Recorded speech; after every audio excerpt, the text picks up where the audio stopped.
आज मी कपडे खरेदी करण्यासाठी आलतो हाय फॅशन मेनवेअर मध्ये। हे आहे डेक्कन रोड जुना नाका अग्निशामक दल जवळ इचलकरंजी। या शॉपचे वैशिष्ट्य म्हणजे इथे सर्व प्रकारचे साईज उपलब्ध आहेत। मित्रांनो इथं टी शर्ट शर्ट एम पासून 10 XL पर्यंत मिळतो आणि इचलकरंजी मध्ये कुठेही तुम्हाला मिळणार नाही।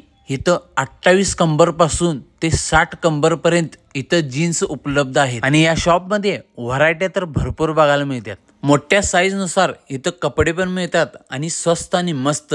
मग वाट कशाची पाहता एकदा हाय फॅशनला एकदा अवश्य भेट द्या। यांचा पत्ता राहणार आहे डेक्कन रोड जुना नाका अग्निशामक दल जवळ इचलकरंजी। धन्यवाद।